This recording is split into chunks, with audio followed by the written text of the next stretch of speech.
One of the key metrics that we've been helping customers define and measure is quality applicants. Every TA leader I speak with tells me the same thing. We need quality, not quantity. So the best organizations have been picking a disposition in their hiring process and defining that candidate as a quality applicant. An example would be a candidate who makes it to a hiring manager review, or one that is brought in for an interview.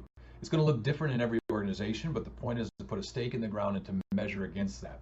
It allows us as the marketing partner to then figure out which sources are getting us the greatest yield in terms of quality application flow, and then double down on those tactics.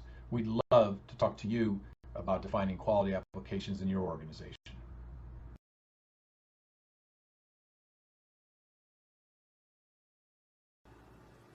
I always encourage my clients to respond to employee reviews online because it serves as another opportunity for you to engage with your current, former, and your prospective employees.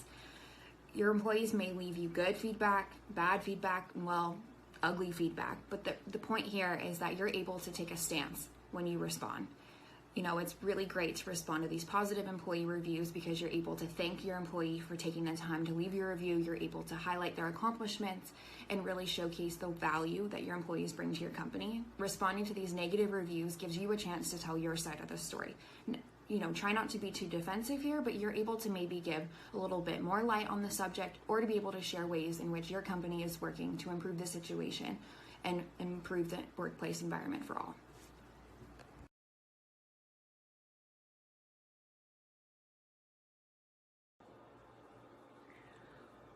One recruitment marketing tip for high volume hiring clients is to look at event promotions for hiring events. These are really great, cost-effective ways to have vendors do all the legwork and outreach for you. We work with a variety of vendors that will tap into their own internal database and provide SMS messages and email marketing and other vehicles to get people to actually come to your event. Generally, an event promotion starts anywhere from about 10 to 14 days before the event. And these are really, really great for your customer service, call center type roles. We've also had really good success with nursing jobs as well. So I would certainly recommend doing some things around event promotion for your types of high volume needs.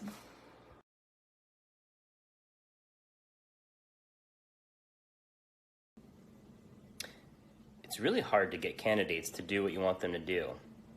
So how do you make that easier? Landing pages are a critical part of recruitment marketing. So what is a landing page? A landing page is a place where you can give candidates information about a specific objective that you want them to take. For example, if you have a diversity and inclusion initiative, having a landing page around this initiative to focus the candidate's attention on it will give them an opportunity to learn exactly what you want them to know.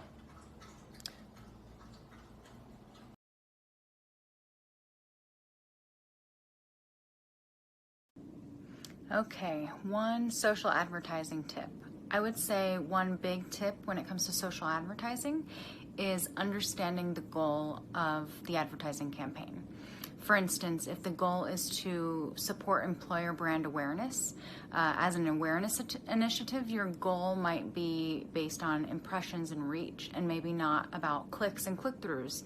On the other hand, if your goal is engagement, you really do want to look at those clicks and click-throughs, maybe not so much impressions and reach. And again, if your goal is around applicants and you're advertising maybe a specific job, then your metrics are going to be different. So when it comes to social advertising, one major tip is understanding your goal so that you can properly measure against a particular metric that supports that goal.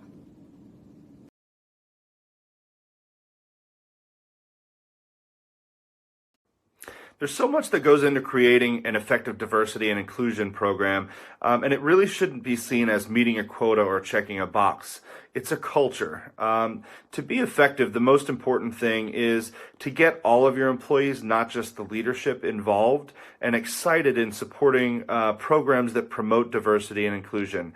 You know, many companies recognize milestones in civil rights. They have diversity hiring initiatives, but it's important that your people get involved in cultural events and pride parades and helping disabled veterans and combining your diversity initiatives with your social responsibility and projects. It's only then that you'll really have a true diversity and inclusion program, and that makes your team feel more like a family instead of just being part of a company. And it'll improve your culture, not to mention your employer brand.